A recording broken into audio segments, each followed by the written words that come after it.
Olá, irmãos e irmãs, a paz do bom Deus, sejam muito bem-vindos para mais um momento de oração, mais um momento de meditação. Eu sou o irmão Daniel Arcanjo, carmelita pequeno da comunidade Chuva de Rosas, e é uma bênção estar aqui com vocês mais uma vez e poder continuar meditando, continuar mergulhando na palavra de Deus que nos ensina e que nos santifica cada vez mais, nos concedendo sabedoria, nos concedendo o entendimento, nos concedendo o conhecimento que vem do alto. É o que nos concede a vida eterna, é o que nos gera a vida eterna, é o que nos leva para a vida eterna. Possamos então clamar ao Espírito Santo e pedir que o Espírito Santo venha fazer nova todas as coisas e que nos leve para o céu por meio das suas santas escrituras. Estamos reunidos em nome do Pai, do Filho e do Espírito Santo.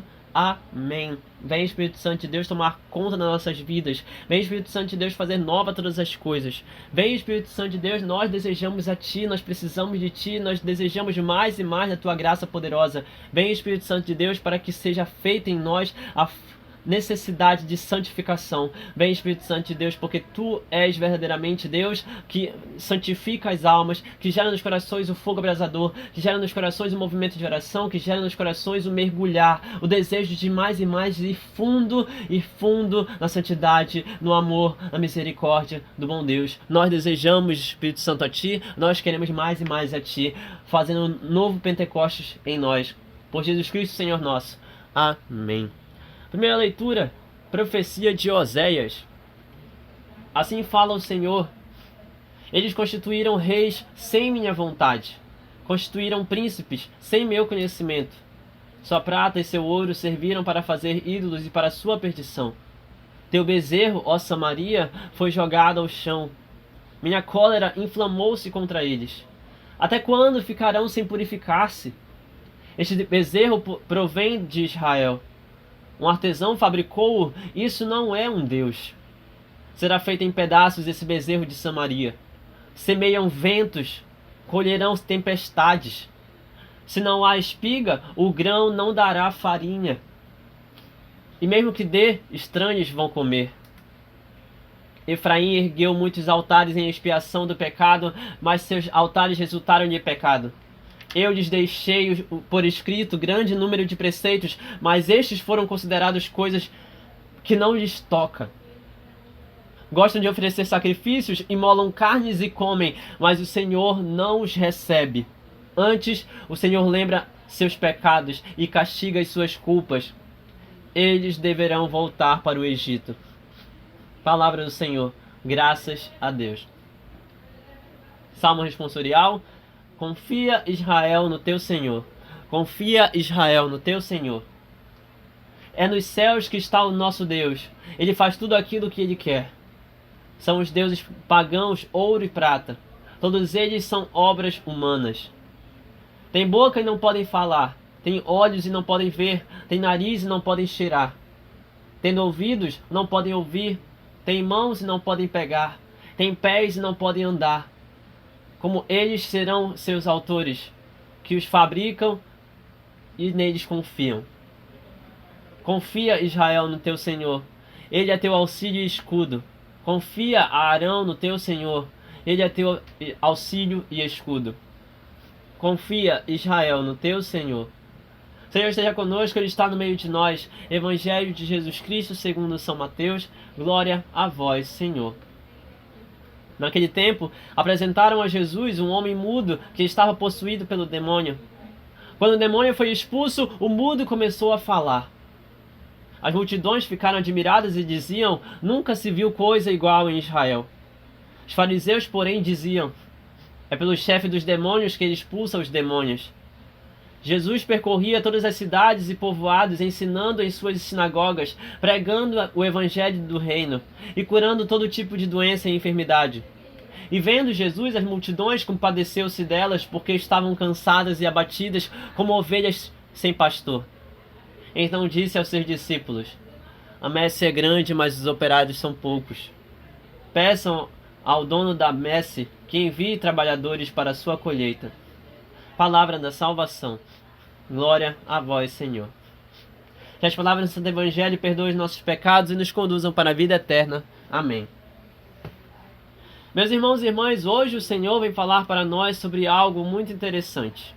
O Senhor vem falar para nós. Eu sei que, até certo ponto, todos os dias o Senhor fala coisas interessantes, o Senhor fala coisas muito bonitas, o Senhor fala coisas muito profundas e verdadeiras, e a todo instante o Senhor deseja fazer nova todas as coisas em nós, através dos seus ensinamentos, seus milagres, prodígios e sinais, para que nós possamos crer nele e nos voltar mais e mais para ele. Todos os dias ele faz isso. Todos os dias. Através das Santas Escrituras, todos os dias ele faz isso. E hoje não é diferente. Não à toa, hoje apresentaram para Jesus um homem que era mudo porque estava possuído por um demônio. Percebam que nem todos os demônios fazem com que você fale coisas absurdas. Nem todos os demônios estão ali para falar coisas ruins. Nem todos os demônios estão ali para falar palavras horrendas. Alguns demônios estão ali para que você não fale. Ou seja, demônios que vão fazer você se calar para não rezar, demônios que vão fazer você se calar para não falar de Deus, demônios que vão fazer você se calar para não pregar a palavra de Deus, demônios que vão fazer você se calar para não testemunhar as maravilhas que o Senhor faz na tua vida, demônios que vão tentar de todas as formas, inclusive se apossando de um homem para que ele fique mudo. Vão fazer de tudo para que nós não possamos falar de Jesus Cristo. E muito menos orar, né? Pedir que Jesus Cristo possa se aproximar. Mas ainda assim, apresentaram aquele homem. Olha como é importante ter pessoas no seu círculo de oração, ter pessoas perto de você que também te levam para perto de Jesus.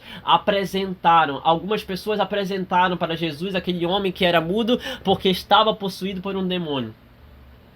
E quando o demônio foi expulso, aquele homem que estava mudo começou a falar.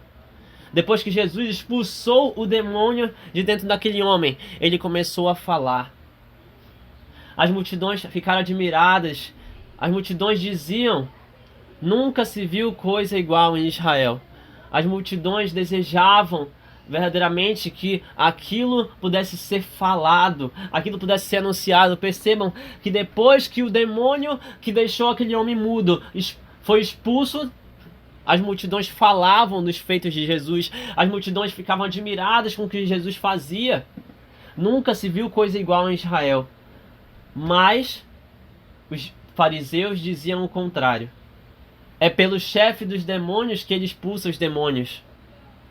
Se não estou enganado, no Evangelho de São Marcos ou no Evangelho de São Lucas, vai dizer que Jesus responde aos fariseus e ele diz: como é possível que eu fale em nome dos demônios? Como é possível que eu expulse os demônios em nome do rei dos demônios? Como é possível que eu faça algo assim? Uma casa que está dividida dentro dela mesma, ela cairá em ruínas. Não, é pelo Deus de Israel que eu falo. É pelo Deus, o nosso Pai, o Senhor, que eu faço essas coisas.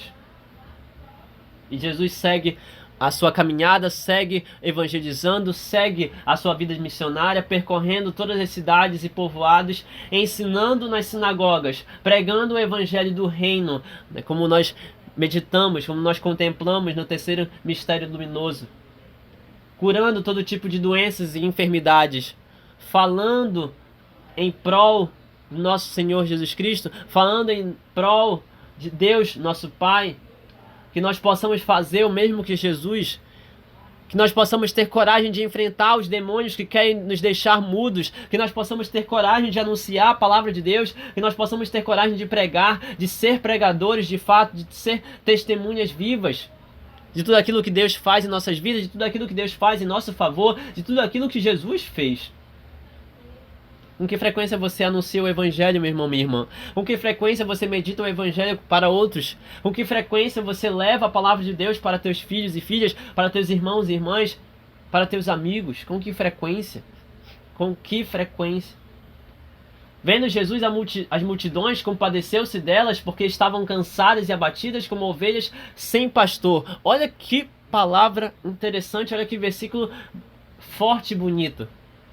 Jesus, ele se compadecia das multidões, Jesus se compadecia, né, e tinha compaixão das almas que estavam cansadas e abatidas, as almas que não escutam a palavra de Deus, as almas que não sabem quem é Jesus, as almas que não têm o hábito de rezar, as almas que não sabem como rezar um terço, como fazer uma novena. Essas almas precisam urgentemente da palavra de Deus, precisam conhecer Jesus. E você que está ouvindo agora, você, meu irmão, minha irmã, você precisa ser este que, assim como Jesus, tem compaixão dessas almas e também deseja levar o evangelho do reino para eles. O que eu estou fazendo aqui é uma forma de evangelizar, mas existem várias outras formas. Vai rezar uma novena na casa do teu irmão, vai rezar o terço na casa da tua irmã, vai levar a palavra de Deus para alguém que está doente, vai levar a Santa Eucaristia, se você for ministro, leve a Santa Eucaristia para alguém que precisa comungar. Leve a palavra de Deus num momento de evangelização verdadeira e profunda. Leva a palavra de Deus para o Senhor. Leva a palavra de Deus, leve o Senhor para esse irmão, essa irmã, essa alma necessitada. Da mesma forma como Jesus se compadeceu dessas almas cansadas e abatidas. Porque muitos por aí, meus irmãos e irmãs, são como ovelhas sem pastor, ovelhas que precisam de ensinamento, ovelhas que têm a humildade de escutar, ovelhas que querem ouvir a palavra de Deus, mas não tem como ir até o Senhor, ovelhas que estão necessitadas, ovelhas que talvez nem conheçam esse Jesus Cristo, e falta a nossa coragem, a nossa evangelização para levar o Senhor. Elas não têm pastor, precisam de um pastor, precisam de alguém que pastoreie, são ovelhas perdidas e desgarradas que precisam voltar para o rebanho. O que você está fazendo para resgatar essas almas? O que você está fazendo para resgatar esse povo? O que você está fazendo? O que você está fazendo? O que nós estamos fazendo? O que será que eu estou fazendo? É uma pergunta que nós precisamos nos fazer. O que eu estou fazendo? Será que eu estou fazendo o suficiente para trazer de volta o povo de Israel para o Senhor seu Deus? O que eu estou fazendo? E Jesus nos dá um norte muito interessante. Jesus nos dá uma forma de trazer de volta essas almas. Se nós não estamos fazendo o suficiente, ou se nós somos poucos, Jesus diz: a messe é grande, mas os operários são poucos. Peçam então ao Senhor, ao dono da messe, para que envie mais trabalhadores para a sua colheita. Ou seja, em oração, se coloquem em oração e clamem a Deus Pai, que é o dono da messe, para que Ele envie mais servos para também esses servos ajudarem na colheita de almas para o Senhor, na colheita, na reunião de ovelhas para o rebanho. O quanto você está rezando, o quanto você está pedindo, o quanto você deseja mais e mais que as almas possam ser alcançadas pelos padres, pelos diáconos, pelos ministros ordenados, pelos bispos, pelos cardeais, o quanto você está rezando para que a igreja chegue cada vez mais longe, o quanto você está rezando para que cada vez mais seminaristas sejam ordenados sacerdotes, o quanto você está rezando, o quanto você está rezando. E mais do que isso, meus irmãos e irmãs, hoje, de modo muito particular, nós temos a oportunidade, hoje é dia 7 de julho, é uma data especial na Santa Igreja, onde nós rezamos por todos os santos papas, por todos os beatos papas, por todos os papas que ainda não são beatos ou não são santos, por todos aqueles santos pontífices que passaram pela história da igreja, para que eles possam ser intercessores, para que eles possam ser estas almas que ajudam e que ajudaram e que continuem ajudando, intercedendo por cada um de nós. Possamos rezar pelo Papa Leão XIV, eu em particular rezo pelo Papa Francisco, que possamos rezar para São João Paulo II, para São Pio X, João 23, que possamos rezar por cada Papa, por cada beato, por cada santo, para que eles possam continuar intercedendo lá do céu e possam nos ajudar a clamar mais e mais ao Senhor Deus por trabalhadores, por servos para a messe, servos para ajudar com o rebanho. Nós precisamos rezar por pastores, nós precisamos rezar para que a igreja permaneça, a igreja prevaleça, a igreja continue a sua caminhada evangelizadora. Nós precisamos rezar.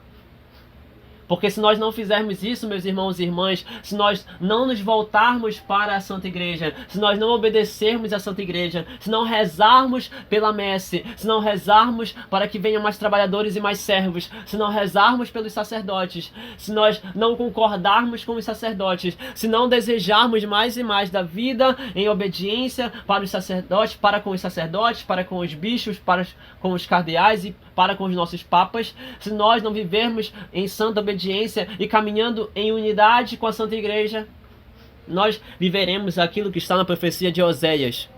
Assim fala o Senhor, os que constituíram reis sem a minha vontade. Vocês que colocaram no teu coração, você colocou no teu coração talvez um rei que não é Jesus. Talvez você tenha no teu coração um ídolo que não é Jesus. Talvez você tenha no teu coração um Deus que não é Jesus. Talvez o dinheiro seja mais importante. Talvez o teu trabalho seja mais importante. Talvez a tua família seja mais importante. Talvez as festas sejam mais importantes. Talvez a tua alegria e o teu bem-estar seja mais importante. Talvez o teu jeito de pensar, as tuas ideologias, as tuas guerras, as tuas batalhas sejam mais importantes do que a tua vida de oração, do que a tua intimidade com Deus, do que o teu temor ao Senhor. O que é o teu ídolo? O que é o teu Deus de fato? O que é a tua alegria de fato? Talvez o teu celular seja mais importante, talvez teu computador seja mais importante, talvez teu videogame seja mais importante, talvez a tua vida tecnológica, talvez o teu relacionamento, talvez os teus amigos sejam mais importantes do que buscar o Senhor teu Deus. Talvez você esteja se perdendo com coisas fúteis. Talvez a barra de rolagem infinita no Instagram ou de qualquer outra rede social seja muito mais importante do que gastar o teu tempo com a oração. Talvez você prefira ficar deitado, entediado, em ociosidade, sem fazer nada, ao invés de abrir a tua Bíblia, abrir a palavra de Deus para meditar. Talvez um livro, talvez uma revista que só fala besteira, que só mostra besteira, seja muito mais importante para ti do que um livro santo, do que um escrito santo. Talvez você esteja gastando teu tempo com coisas que são completamente inúteis e que só vão te levar cada vez mais para o inferno. Então, me diz, irmão, minha irmã, me diz como está a tua vida. Quem é o rei do teu coração de fato? É Jesus ou é este bezerro que foi construído na Samaria? É Jesus ou é Baal? É Jesus ou é qualquer outro ídolo que foi construído em Israel? Quem é o verdadeiro ídolo da tua vida? Quem é o verdadeiro Senhor da tua vida? Porque talvez não seja Jesus. Talvez não seja Jesus. Talvez não seja Jesus. E olha o que Deus está falando para nós hoje. Eu deixei inúmeros escritos. Eu deixei muitos preceitos. Eu deixei mandamentos. Eu deixei as minhas leis. E elas foram consideradas coisas inúteis. Vocês consideraram a minha lei, vocês consideraram os meus preceitos, vocês consideraram os meus mandamentos como perda de tempo. Vocês fazem sacrifícios que não chegam em mim. Vocês fazem oferendas que não chegam em mim. Vocês dão dízimos que não têm amor. Vocês só fazem aquilo que não é para fazer. Vocês não me amam de fato. Vocês não me amam de fato. Vocês, ao invés de colocarem a semente na terra, vocês estão semeando ventos e por isso vão colher tempestades ao invés de frutificar no poder do Espírito Santo. Vocês não estão colocando verdadeiramente sementes de trigo para alcançar a espiga. Vocês não estão tendo grão de fato para que haja farinha para o pão de cada dia. O que vocês têm é um pão estranho que somente os estranhos vão comer. O que vocês têm é pedaços perdidos de bezerros que não acrescentam em nada, que são na verdade ídolos para vocês. O que é o teu ídolo? O que é o teu Deus? O que é o teu Senhor? O que é o rei do teu coração? Porque provavelmente não é Jesus. Se você está vivendo assim, provavelmente não é Jesus o rei da tua vida. Provavelmente não é Jesus o rei da tua vida. E todos nós, meus irmãos e irmãs, inclusive eu, todos nós precisamos nos policiar, precisamos verdadeiramente clamar ao Espírito Santo para que Ele revele a verdade de nossas vidas, porque todos nós temos ídolos. Eu passo muito tempo no celular. Como é a tua vida? Qual é o teu ídolo? Talvez você esteja como eu. Talvez você esteja como eu. Talvez você seja um jovem que gosta muito de jogar, mas passa muito tempo jogando no celular e não tem tempo para falar com Jesus. Como é a tua vida? Como é a tua vida? Por isso, meu irmão, minha irmã, assim como o salmo de hoje, eu te convido que nós possamos nos voltar para o nosso Senhor mais uma vez, olhar para o céu e clamar, assim como o salmo de hoje nos diz. Confia, Israel, no teu Senhor. Confia, Israel, no teu Senhor. Vocês têm mão e não podem pegar. Vocês têm pés e não podem andar, porque vocês estão alicerçados, vocês estão agarrados a deuses que não são o vosso Deus. Vocês são pagãos. Vocês têm ouro e prata nas mãos. Vocês têm metais nas mãos. Vocês têm coisas que não valem de nada porque são obras humanas. Confia, Israel, no teu Senhor, porque Ele é verdadeiramente o teu auxílio e o teu escudo. Confia, Arão, no teu Senhor, porque Ele é verdadeiramente o teu escudo. Confia no Senhor, o vosso Deus. Confia no Senhor do céu e da terra. Confia, Israel, no teu Senhor. Louvado seja nosso Senhor Jesus Cristo, para sempre seja louvado, com sua mãe Maria Santíssima, seu paizinho São José, que as bênçãos de Deus Todo-Poderoso sejam derramadas sobre cada um de nós, com sangue e água, em nome do Pai, do Filho e do Espírito Santo. Amém. Que a paz do bom Deus seja derramada sobre os vossos corações e até o próximo momento de meditação. Não esqueça de se inscrever, não esqueça de compartilhar essa santa palavra com outros irmãos e irmãs que necessitam conhecer mais de Jesus Cristo e até o próximo momento de meditação.